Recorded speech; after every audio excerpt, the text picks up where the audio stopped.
Oh, good morning, everyone, or happy lunchtime. My name is Daphne Macklin. I am a researcher here at CCWRO, and I was previously a staff attorney, so I'm experienced with hearings and preparing for them. Grace Gallagher, who I'd like to introduce, is our directing attorney. She also has many years of experience, and she and I have actually done a number of hearings together. Go ahead, David. So, the title of this program and the focus of this is the In-Home Supportive Services Program for Children. Many of you are aware of in-home support services, which are provided to disabled adults. There are some twists and some turns on the program as it works for minor children with disabilities. Next slide. The uh, the focus of this presentation again is for advocates, although I expect some parents are probably going to watch. But we're going to focus on the eligibility for children, typically those under 18, the types of services that IHSS may provide for a family with a child with a medically documented disability, and the IHSS application and assessment process. These things are important. You should take notes, but you also want to make sure you review this training if you are making an application for a child, and you should also contact your local legal services program because having an advocate can be very helpful. Next slide, please. Okay. So, the basic rules for eligibility for IHSS for children is that the child live in the state of California. 2, the child is receiving Medi-Cal services. That is the Medicaid program for the state of California, and this is where the child is receiving services. If the goal of the program is to provide in-home assistance to caregivers of minor children so that the child may continue to live in his or her home with family rather than be placed in an institution. The goal is for a household to be approved for enough services that will allow the child to remain safely in their home. It isn't 24-hour round the clock service, but it is a substantial amount of service, and we'll get into the details as we go into this presentation. Final point that's very important, although there are some exceptions that I'll get to later, is the child must be eligible for federal Social Security supplemental security income. This is the program known as SSI or Title 16 benefits. It's important that the child have some SSI eligibility, um, primarily because that is how most children who are eligible for this service are eligible for Medi-Cal, and IHSS is part of the Medi-Cal program. Okay, next slide. The IHSS Medi-Cal connection Mhm. is when a child IHSS applicant are Medi-Cal eligible. The county determines eligibility by using the California Department of Social Services All County Letters 1467 and 1236. If the child is not Medi-Cal eligible, then the county must review eligibility under the in-home supportive services residual program that can be found in ACL 22-44 and All County Information Notice 1-0818. The main difference between the two programs is that the IHSS residual program usually provides a smaller number of service hours for in-home supportive services. Next slide, please. The IHSS services for minors generally use the same rules that apply to adults, but there are exceptions, which we'll cover later. IHSS funding are authorized for activities that the child cannot perform because of a disability, not because of a child's age. And age-appropriate guidelines have been developed by the Department of Social Services to determine the amount of hours that the child would be eligible for, and to establish the existence of extraordinary needs, which is also used to establish a minor's hours. The age-appropriate guidelines are included in the appendix to this PowerPoint. Next slide, please. IHSS uses the Federal Social Security Administration regulations, which determines a child's medical disabilities using age-appropriate guidelines. Specifically, an SSI eligible child is not married, is not a head of household, and is under the age of 18, or can be under the age of 22 and is a student regularly attending school, as determined by the Federal Social Security Administration, and must be eligible for SSI benefits, the actual cash payments, by being either blind or disabled. The impairments for the children can be found at these listed links. Next slide.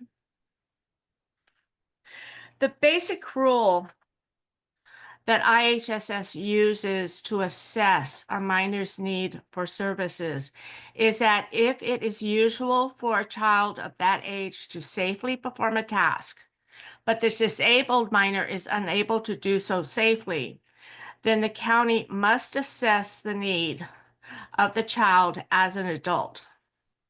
If the task is not normal for the disabled child to perform, then the county must assess the child's needs as an extraordinary need.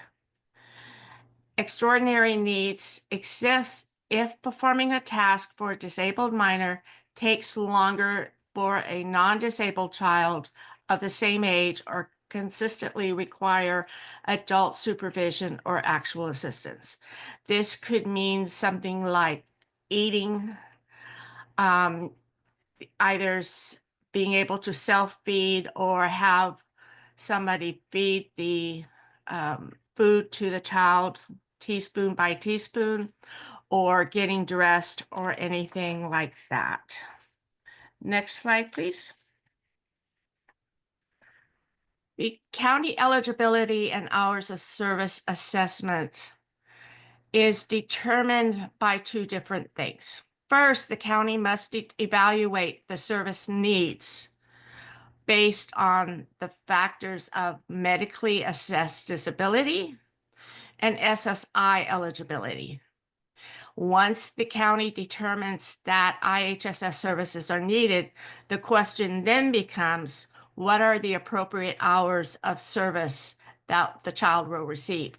That is based on the IHSS rankings, which we have in the appendix, the type of IHSS services the child requires, and adjustments based on the age, household compositions, residual functional capacity, which we'll talk a little bit about next. Next slide. Daphne? The county's assessment of the child can't be just what the social worker thinks, although they may imply that. The assessments must actually be based on available age-appropriate guidelines. The two that you're most likely to see or hear about or need to point out to the welfare department are the age-appropriate guideline tool published by the California Department of Social Services, and the citation to that is included on the slide. There is also a federally developed guide, which is done by the Centers for Disease Control on developmental guidelines for children. This would also be something that you would look at in terms of the Social Security SSI representations. And one of the things that's critical to remember is as children develop, their needs for IHS services may in fact change.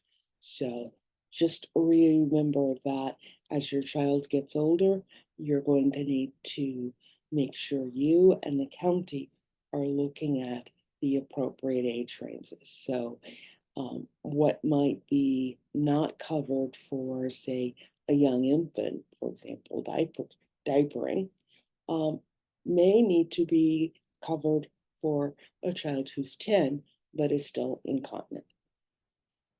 Next slide, please. Examples of the kinds of services that are provided are listed here. Assistance with ambulation. So let's say a child with balance issues who needs to be helped as he or she learns to walk. Bathing and grooming, oral hygiene and skincare. The oral hygiene is important. A lot of kids don't like to have their teeth brushed, but this is something that help can be provided with. But the understanding is this is something that a parent will often be doing with a child. Skincare is also something that's covered. Again, most kids run around, they get bumps, they get bruises, they get sunburns, but the parent has a responsibility for making sure that their skin is in good condition. There aren't a lot of bumps, there aren't a lot of bruises. Somebody's looking out for bug bites. Then there's dressing appropriately, always a lovely, challenging issue. Um, some children are just fine. You put them in their clothes and they'll stay there forever. But many children have sensory disorders as part of their medical issues. I had a client whose little guy would always take every stitch of clothes that he had off. And social worker had to see that before she agreed that, yes, that was an issue. Child needed support in that. Bowel and bladder care are also frequent areas of concern. And remember, as children age, there are additional issues. For example, menstrual care, if you have a daughter, and if you have a son, you are looking at helping with barbering and the handling of facial hair. Physical repositioning, range of motion, exercises are services that are covered. Feeding, particularly making sure that the child has an adequate fluid intake. Kids are not often very good about wanting to drink water as opposed to soda. And then assistance with the self-administration of medications. Clearly, with young children, there's going to be direct adult involvement, but often adult supervision is needed as children do in fact grow older. Next slide. The rankings. Rankings are based on a recipient's functional ability to engage in certain tasks. The relevant state regulations and all county information notices are listed on this slide. There is also an hourly task guidelines, which are used to determine what is a quote normal range of time for certain types of services. An example of where this can be an issue is with laundry. For example, changing bed sheets for a child who is using a diaper or has incontinence issues. Rank 1 indicates the child does not usually need adult help or consistent adult help. The child can do the task without any assistance. So you may have a kid who they can eat. Boy, can they eat. You may have to try to stop them from eating. The child is able to do a task but needs verbal assistance. This may go in the category of, did you brush your teeth? Okay, let's try this one more time. Did you wash your face? Let's get some help on you for cleaning out your ears. Rank 3, of course, is able to do the task without assistance. or with assistance. Exactly. So some children may require adult assistance in preparing their food for eating. For example, cutting up a piece of meat, even cutting up vegetables, because children often have issues with large chunks of food. And some children even have to be reminded to chew and swallow. Next page. Next page. Yes. Rank 4 and rank 5 are critical. Rank 4 indicates the child is able to do a task, but with substantial assistance. For example, dressing. Rank 5, on the other hand, are tasks that the child cannot perform uh, adequately without human assistance. So for some children, this may include dressing. Um, for many children, this includes basic bathing, hygiene, and cleanliness. And certainly for children with fine motor skill issues or issues around paralysis, definitely they're going to require assistance with feeding. And if a child needs to be fed more than the regular 3 times a day meals, again, this is additional time. IHSS can be used to cover this to make sure that a child is getting appropriate snacks or supplemental feeding based on his or her medical condition. Now, exceptions to these rankings um, are allowed when necessary for the beneficiary to remain in their own home. That's the basic goal, for a child to be cared for at home. Now, um, that can be challenging in some instances. Other family members may participate in the child's care, but that may or may not qualify for in-home support services payment. The important thing is for a parent whose child is in the assessment stages to get a copy of the current state and county rankings and to we encourage as experienced advocates to in the weeks before the assessment to take detailed notes about how much time was spent during each of the tasks allocated, and understand it's your job as the parent advocate to make sure that that information is reasonable and that you are not guessing and the county is not guessing as well. Next. Now, county where you live, their staff will make an appointment for the home visit to identify and assess needed services. Again, this is a key place of parental or caretaker advocacy being part of the process. The county staff will need to assess the living situation and the layout. What's the basic layout of the house?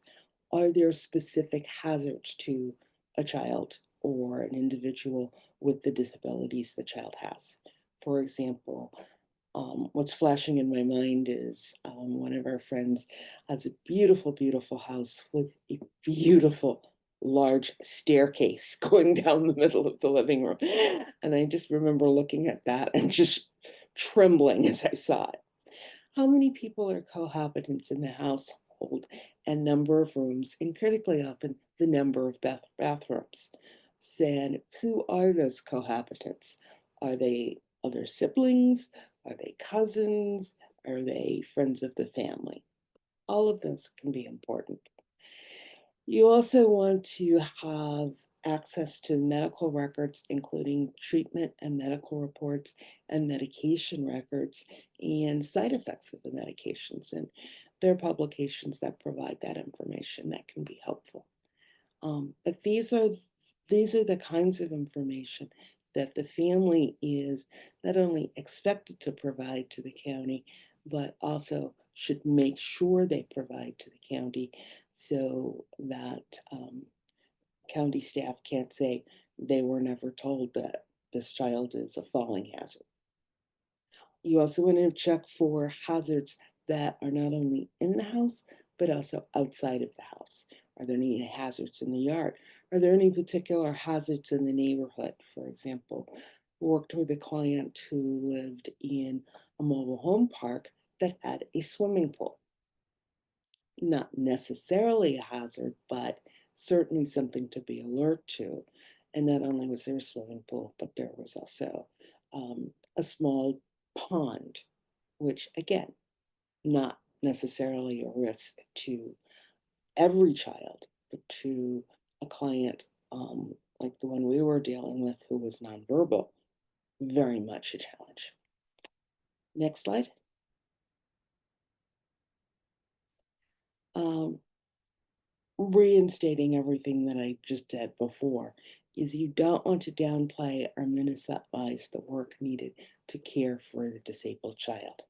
And it's important to look out for these kinds of things that the county uh, may attempt to have a provider do.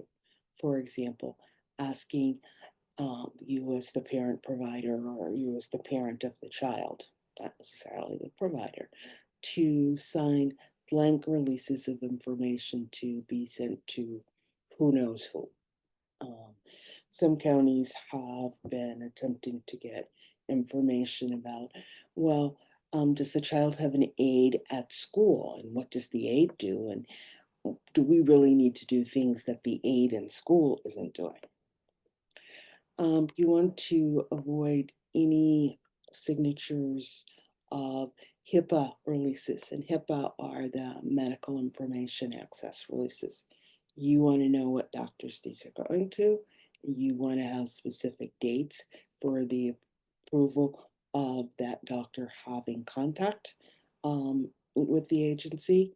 And you should also make sure that the relevant medical information is reflected, not the assumption. Parent claims child has seizures. No, child has seizures. We were at the ER for 3 hours because of a seizure. Um, Now, I would add here, sometimes older children are not willing to be fully honest, and you need to make sure that you're patient enough to get accurate information from the child. No, no, I haven't had a seizure in a couple of days. This is a child that's on medication for seizures. You need to be on top of that in case there is an incident where there's been a seizure or there's been an incident where the county is saying, this really isn't a problem. Keep on top of stuff. Finally, the county will occasionally claim that it sent you a formal notice of action called an NOA, and we have an example of that within these materials, approving or denying certain levels of care. You want to review the approval denial document carefully, and if you have questions, you want to talk to the social worker about that. And if you're using your primary language is other than English and you need things translated for you, so your understanding of what the county has said is clear. And there are often a lot of challenges when the child and the family are not primary speakers of English and healthcare is involved. So you may need to rely on the uses of a medical translator. Next slide, please. The primary Medi-Cal programs that IHSS minors qualify for are the first is the Community First Choice option. These individuals are eligible for full scope Medi-Cal, and any minor that would otherwise need a nursing home level of care to remain safely in the home can receive the IHSS services. This would include severely and severely disabled people who can get up to 283 hours of services per month, and that includes protective supervision.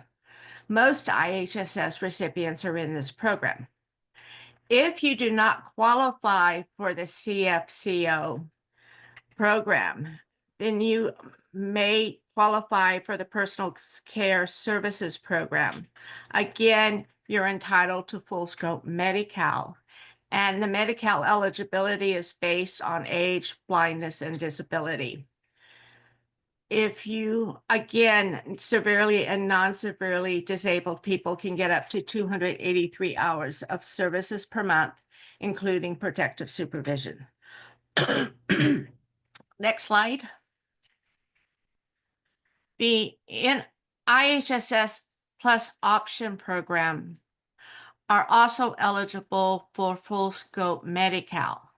However, they're part of one of the groups that either the minor child beneficiaries receive services from a parent provider, or beneficiaries who receive services from a spouse provider, or receives advance pay or meal allowance. The program provides a maximum of 195 hours to 283 hours of services per month, depending upon the severity of the impairment. Next slide, please. The last one we will talk about is the IHSS residual program. These individuals are not eligible for full scope Medi-Cal. This program is state-only funding, and you do not meet any of the CFCO, PCSP, or IPO requirements of having satisfactory immigration service status. Non-severely impaired individuals can receive up to a maximum of 195 hours a month when receiving protective supervision. Severely impaired individuals can receive 283 hours per month. It has its own share of costs that is different from the Medi-Cal share of costs. It is the difference between income and the applicable SSI, SSSP level. So you may have a Medi-Cal share of cost and then an additional IHSS share of cost as well. Next slide, please.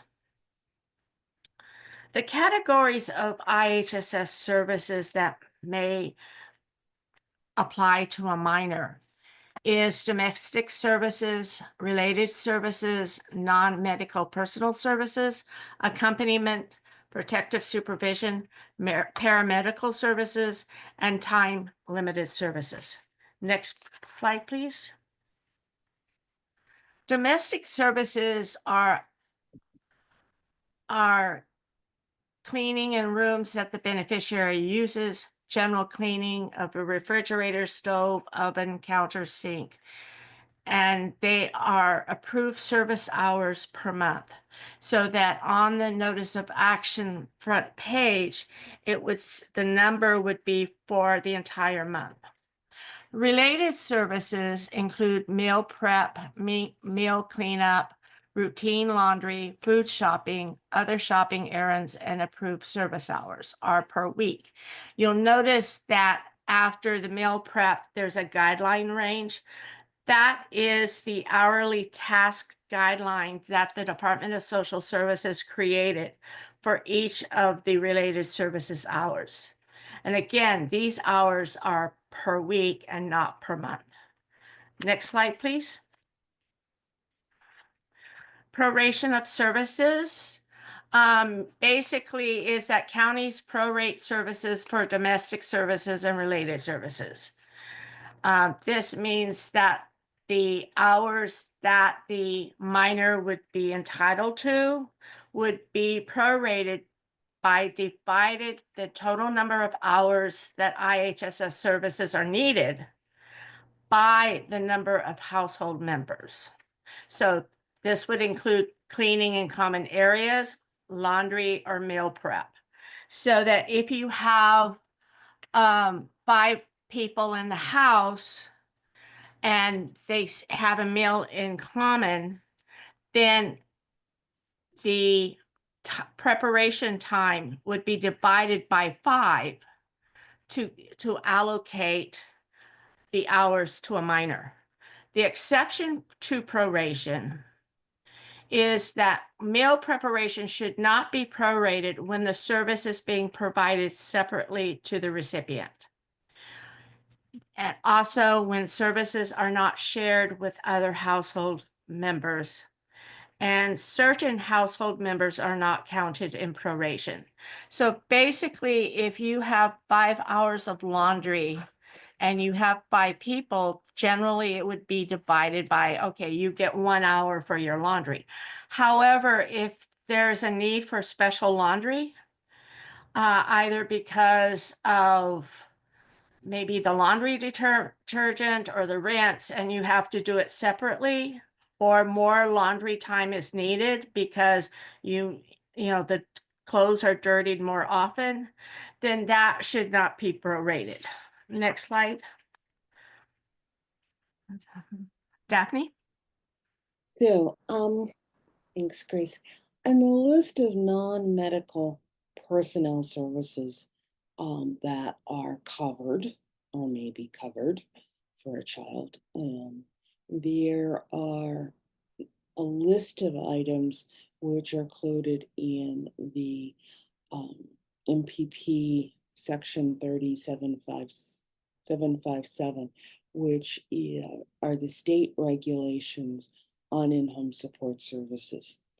These are per weekly services and include routine bed baths, respiration assistance, for example, a child who needs to do breathing activities, breathing treatments several times during the week, often at least a couple of times a day.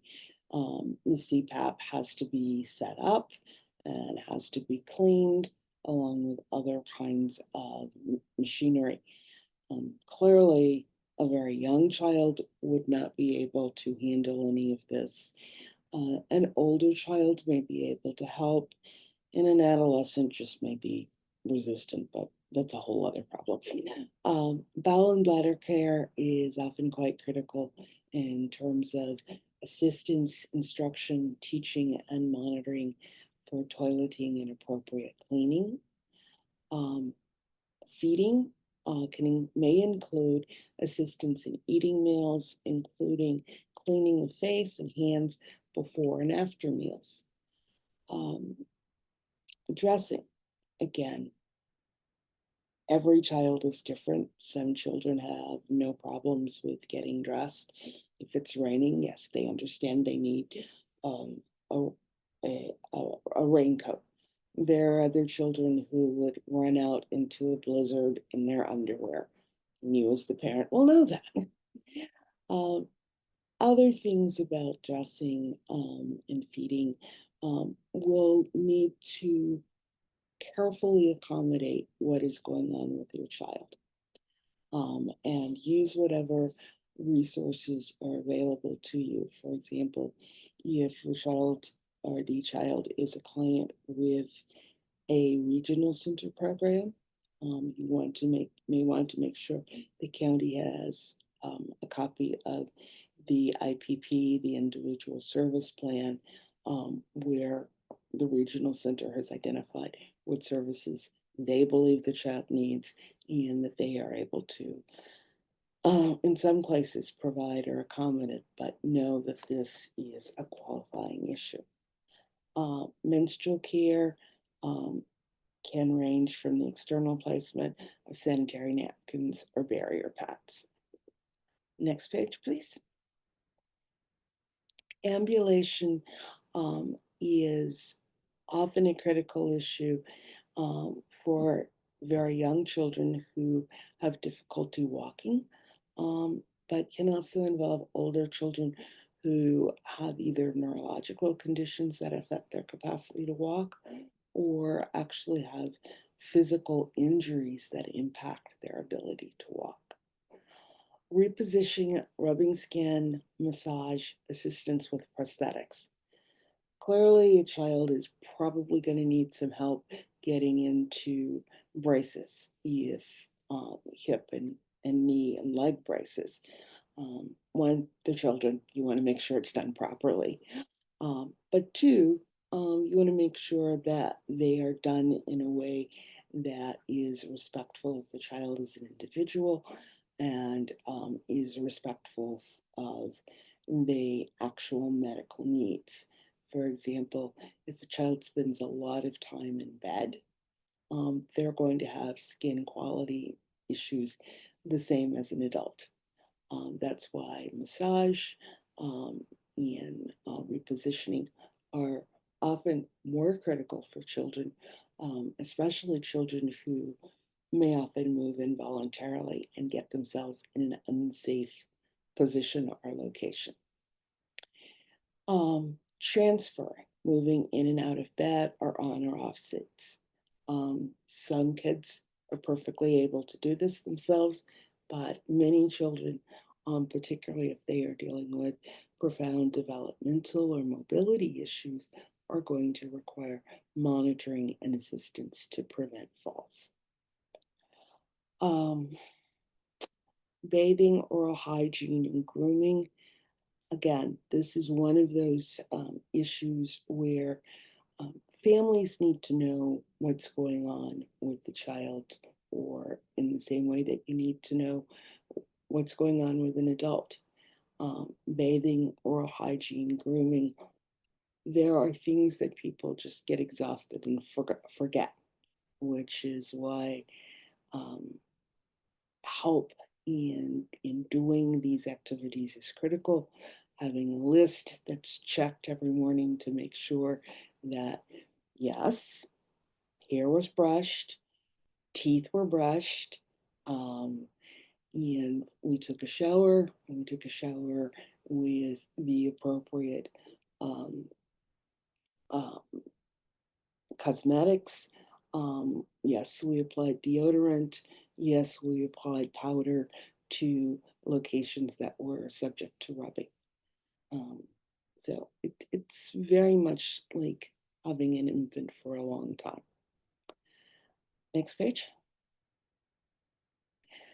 Paramedical services are services that require more than the average individual's capacity or knowledge. And the regulations in all county letters are specifically identified. Um, Now, the other requirement for paramedical services is they have to be ordered by a licensed healthcare provider, and the healthcare provider must determine the time needed to perform the services. The time allocated on a per weekly basis for paramedical services may include the administration of medication, which may involve sorting out various medications and keeping them in a daily log. Um, Inserting a medical device into a body opening, for example, a catheter. Dealing with wound care, particularly post surgery, or if the child or individual is uh, prone to things like bed sores.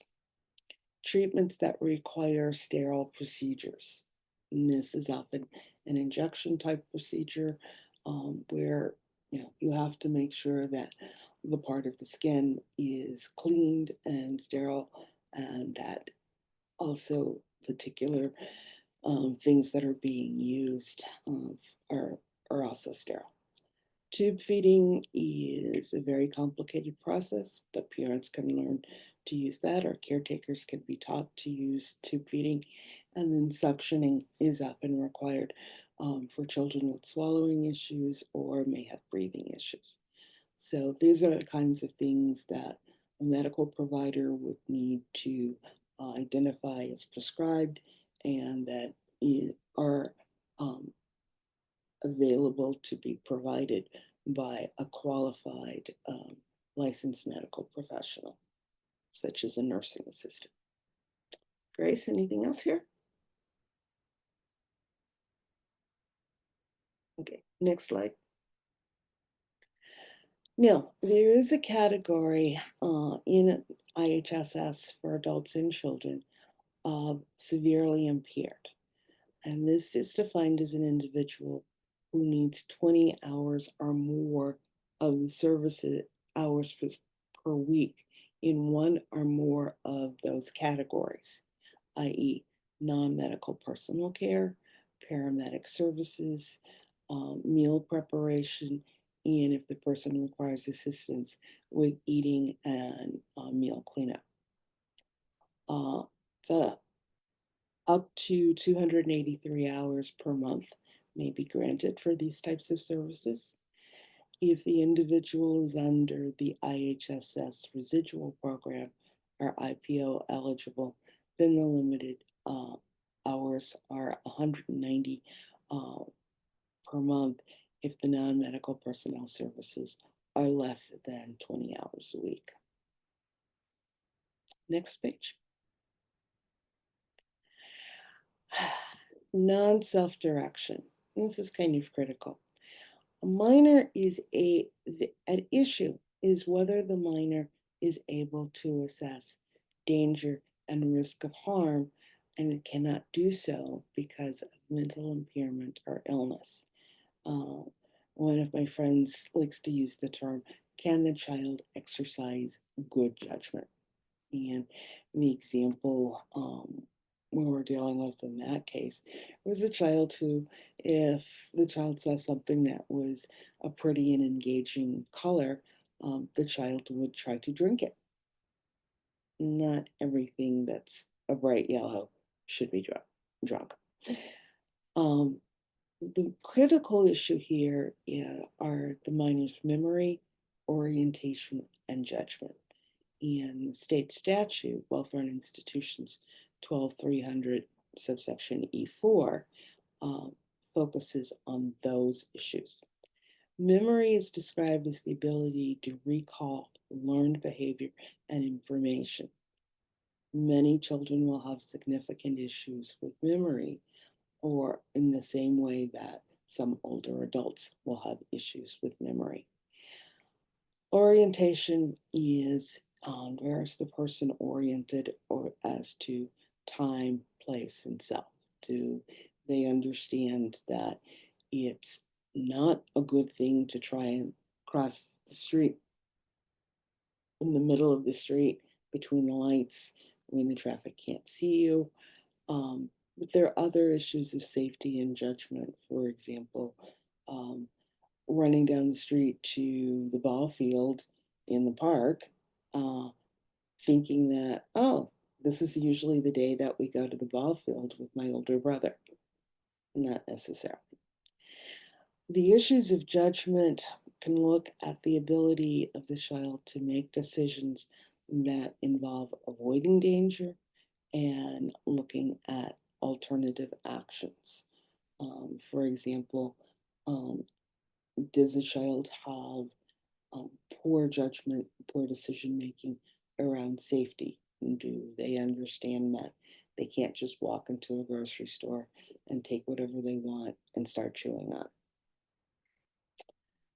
Again, these are issues that are covered in the IHSS regulations generally, as well as in the All County Information Notices, which are the ACINs. Next slide. Now, protective supervision is a form of in-home support services assistance for people who are both non-self-directing and due to a mental impairment or mental illness need to be observed 24 hours a day to protect from injuries, hazards, or accidents. Critical factor is something called elopement. Um, and elopement can take place anytime, anywhere, and the parent can think that everything's fine. Okay, I last saw the kid. He was playing by the springs, by the swings, and you hear the screech of the neighbor's car because in the 90 seconds, it's taken the parent to go from making sure the child is safe to rechecking what's on the barbecue. The kid has crawled under the neighbor's car and the neighbor was planning to drive away. Clearly, this is a child who is not self directing, who had poor judgment about safety, and needed perhaps more supervision, adult level supervision, than he was able to receive from uh, another sibling, um, or the other adult in the household, needed to be alerted to keep an eye on the kid. He's in the yard. I'm trying to barbecue. Um, the assessment of the need for protective supervision is under Form 821. It has to be made by a medical doctor, and the doctor needs to be encouraged to say the child needs 24 hours of, of protective supervision every day. Why? Because while you may think a child is asleep, they may not be asleep. At the same time, child who appears to be unable to ambulate can still get themselves caught between the slats on the bed, can still actually fall out of the bed, and especially if they had any kind of IV or breathing devices that they were attached to, get tangled in that. So it's not fair to say no one would ever need 24 hours of supervision. Sometimes the most vulnerable, those who seem the most able to move, really truly do need the most consistent monitoring. Now, protective supervision can be granted for up to 195 hours a month or 283 hours a month, depending on the level of need. Next slide.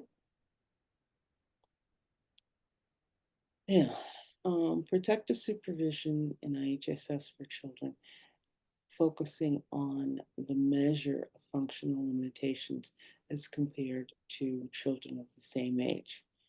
Um, uh, every child is different. So you may have 7-year-olds who are perfectly capable of warming up a meal in the microwave and not putting themselves or anyone else in any danger. On the other hand, there are some children, no matter how they've been instructed not to use a microwave, not to put anything metal in the microwave, can't consistently remember not to do that. Um, and then when a fire is called or results from that, don't recall, oh, I need to call 911. A lot of assumptions are made about engaging in quote unquote normal behavior. That's not entirely possible for these children. Age is not a controlling factor in determining eligibility for protective supervision. You may need more protective supervision hours for a child who is older than a younger child. A younger child may be respectful of a closed door and a closed and locked door, and an older child may have spent some time figuring out how to get around the locked door. Let me try going through the cat door. You want to get a doctor's statement and not allow the county rather, to go fishing for information about what would make the child ineligible. A common factor is to say, well, this child has an individual education plan at school and they don't have a one-on-one aide, so clearly they can be by themselves. They actually do have a one-on-one aide, and the fact that you and the school district are fighting about that, that's an issue. So you want to look out for where the county is going to try to avoid its responsibility. Now, one final point that we'll put here, because there's been some litigation on the issue, is if a parent has had to leave full-time employment or is prevented from obtaining full-time employment because no other suitable provider is available, and the inability of the parent to perform supportive services may result in an inappropriate placement or inadequate care. This may be a place where there is going to be conflict between the county's opinion and the opinion of the parent or the caretaker. Um, make the county explain themselves and respond appropriately in what about the child's medical condition makes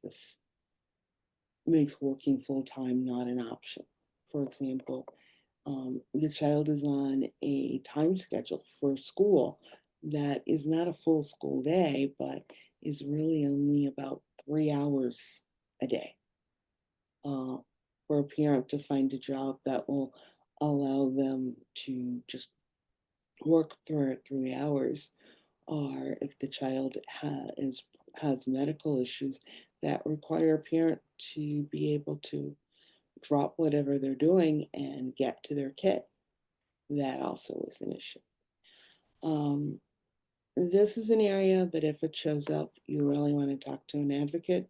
You really want to consider whether this is something that needs to be taken to hearing or perhaps needs more medical support to show why the IHSS is needed for a child with both parents, or definitely one parent, who has to be available on a regularized schedule without time constraints.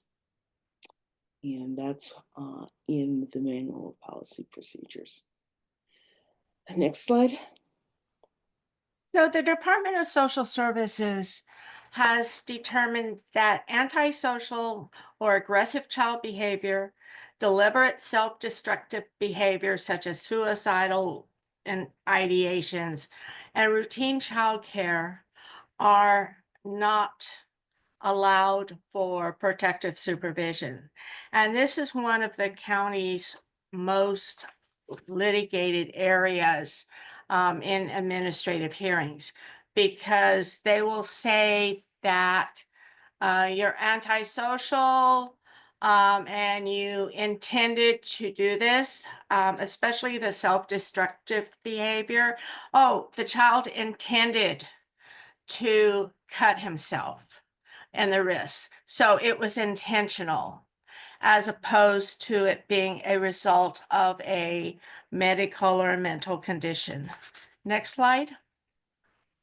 So IHSS will pay the provider to take children to a doctor for important for uh, based on extraordinary need, so that you can't take him to a regular doctor for like a general routine um, uh, checkup or get regular shots.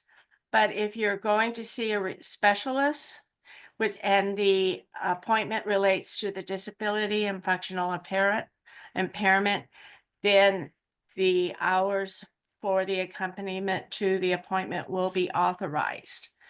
The IHSS tasks needed to be performed to attend a medical appointment is discussed in All County Letter 1742. Next slide, please. The provider that transports the child may be eligible for wait time reimbursement under the Fair Labor Standards Act. And the Fair Labor Standards Act defines two different types of wait time.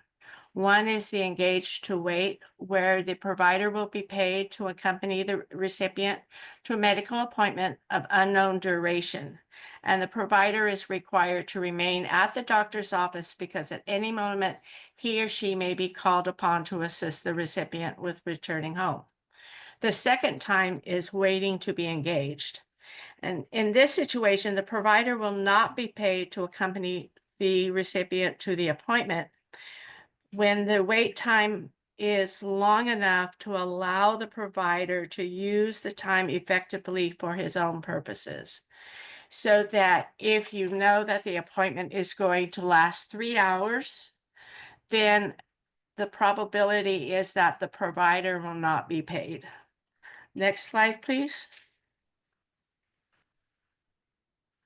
So once the county approves the IHSS, the county identifies the authorized services and the numbers of hours using a notice of action, which is in the appendix.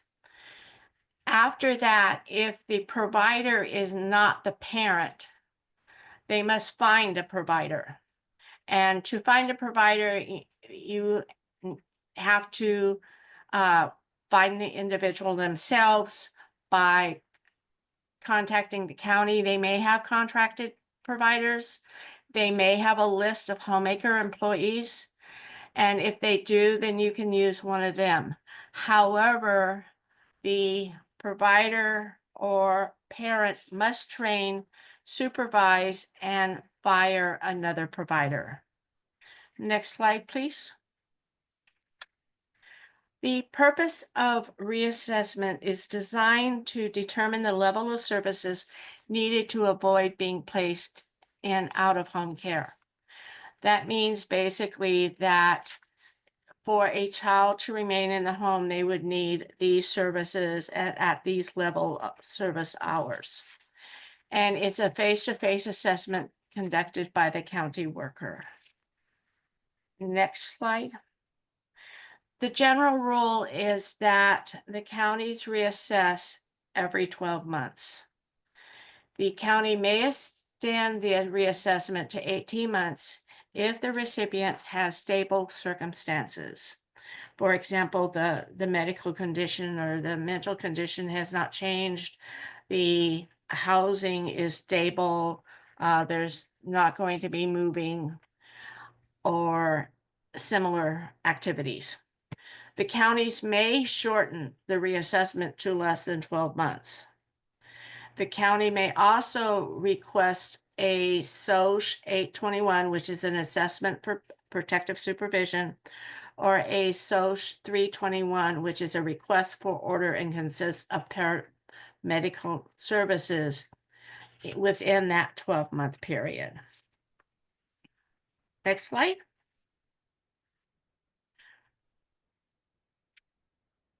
So the reassessment can be also performed at any time that the recipient notifies the county of a need to adjust the service hours authorized due to a change in circumstances. Again, that may not be mental or medical, or it could be housing or a change in the number of people living in the house when you're talking about proration, or when there is other pertinent information which indicates a change in circumstances affecting the recipient's need for supportive services. This could also include when there's an inter-county transfer, where they're moving to another county. The county can request a reassessment of the child. Changes also include functional needs, living arrangements, or severity of the condition or disability. IHSS hours, however, cannot be changed without an assessment and be reduced at assessment unless there is a change of circumstances. So if everything is the same and the county comes in and set a reassessment and reduces the number of hours, they have to justify what changed so that the hours could be adjusted. Next slide. Okay, so thank you very much for attending. Do we have time for any questions, David? It's been an hour, but if anyone feels compelled to ask questions and want to stick around, go ahead and unmute yourself and ask. Nothing in the chat so far, but Okay. Well, thank you for attending. We appreciate you coming. And if you have any questions about this PowerPoint, feel free to give us a call or contact us and we will assist you. Actually, I do have a question. It's in regards to the protective services.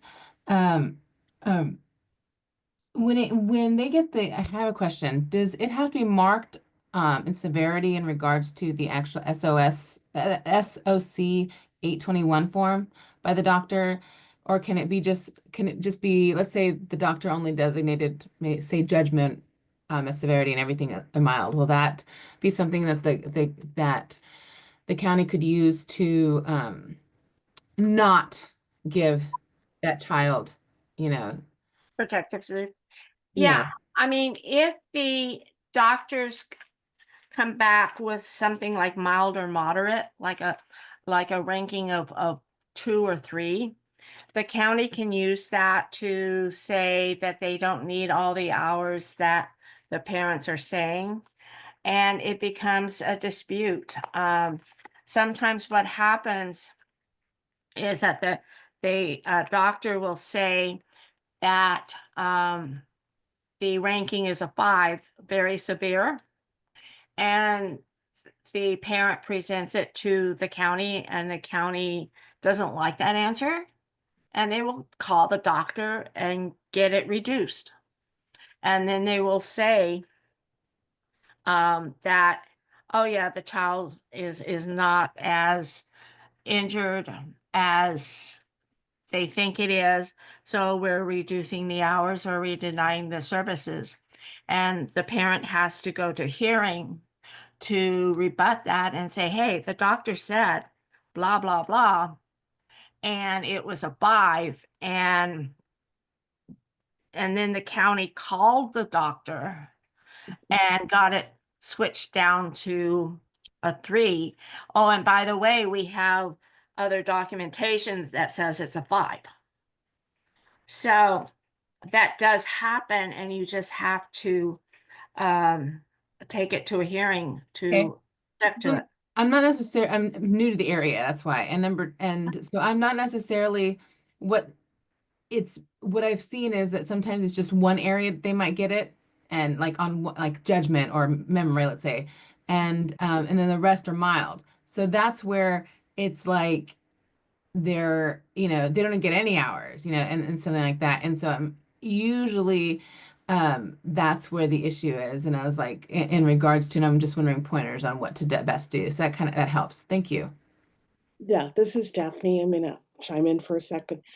Um, Counties are notorious, especially for households or children or households and clients who have a lot of hours of just going, we don't need to give you protective supervision because you're already spending all of your time with this child. That's not entirely appropriate. Um, you said you were new to the area, so you might want to talk to some of the advocates in your community. Oh, I do. I have an advocate that I do talk to. I'm just wondering if there's any other pointers that could be, in regards to it. Mhm. And especially for minors, because I noticed that's where if we have it, I want to be able to give any additional, like, do you have other different point of views in regards to it? So I do have a very seasoned advocate that I work with. It's just, I'm wondering if there's anything else out there in that regard. You The know, thing, the thing that's shown up most consistently in my experience with Grace is counties looking for other providers, not so much providers, other agencies that need to do protective supervision um, coverage. And that would be things like the regional center or things like the school that the child is attending or the special education program the child is in, and coming up with um, a seemingly rational reason why productive supervision isn't really needed. And often those resources can provide amazingly useful information. Um, for example, a local police or sheriff's office will say, yeah, we've had to do elopement issues on this child, 3 or 4 times a month, and finally had a conversation and advised the family that if we got another call, we were going to be contacting CPS. That's a little scary for a family. A little easier is a school says, oh yeah, the child only has a one-on-one aid, maybe 2 days a week. Well, the reason the child doesn't have a full-time aide is because the parents didn't know to ask for that. And or the child is now a bit older and is way more mobile, and the school has incidents of elopement that they haven't documented or haven't notified the family of.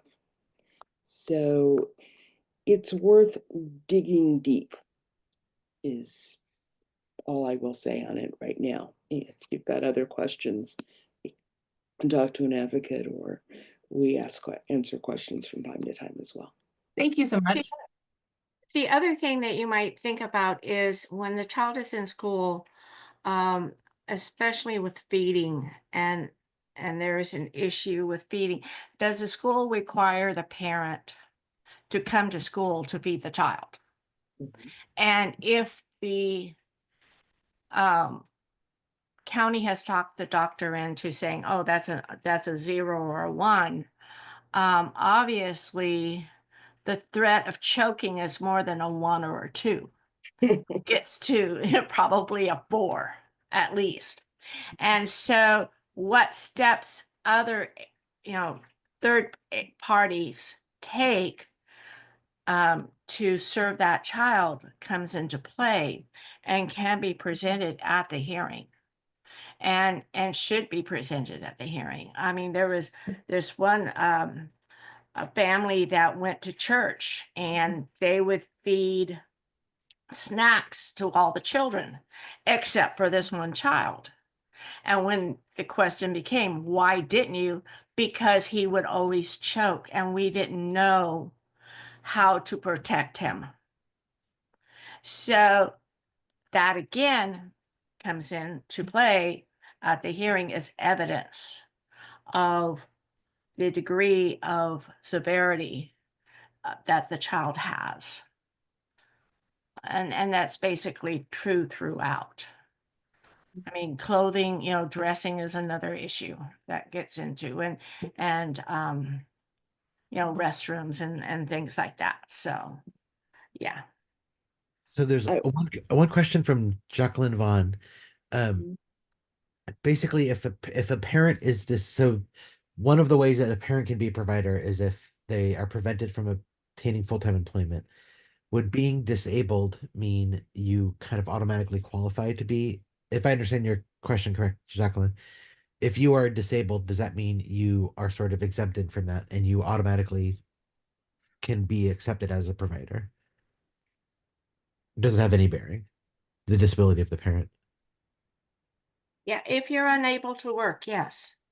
I mean, the question then becomes, does the disability of the parent prevent the parent from providing the necessary services to the child?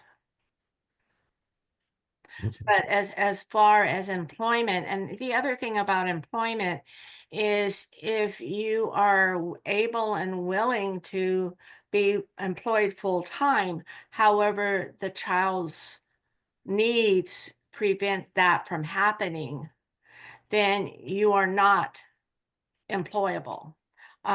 We had one case where, she had 3 other kids, and she dealt with them. She sent them to school, but the disabled child would go to school from 8:30 to 10:30, and she would have to take them to the bus, and then in the afternoon, the child would have some sort of training or school or behavioral meetings. And so the timing would prevent them from going to work for even half time. And as such, that person would not be employable and would then be eligible to be a provider. There's something that Grace and I haven't said, but it's something that if you are doing advocacy in this area, either personally or professionally, many counties maintain the attitude of, oh, so your child is disabled. Well, these are all of the things you need to be doing for the child. If you look at any of the research and statistics on what caused parent burnout, what causes caretaker neglect, what even causes a certain amount of self-neglect in some disabled people, it's because there's this social expectation that someone else should be doing this. That needs to be combated, and it needs to be confronted on the perspective of these are services that families are entitled to. Families and parents are entitled to say, I want my child to be at home where the people caring about him or her are clearly very focused on the well-being of the child because it's a sister or it's a niece. And that's a level of education that the community has to do to overcome what I describe as the prejudices and preferences of some people in the social work community. Grace? Yeah, agreed. I agree with that. Okay, well, no more questions. I think that's it. Thank you everyone for attending. Appreciate your time. Appreciate you sticking around. There will be a little survey that'll pop out once we close this meeting. That'd be awesome if you could fill it out. Helps us figure out how to make ourselves better, how to make these trainings better. And then I will send out a copy of the slide and an MCLE credit document tomorrow to everyone who has attended. So thank you so much for attending. Really appreciate you. Thank you so much. Thank you.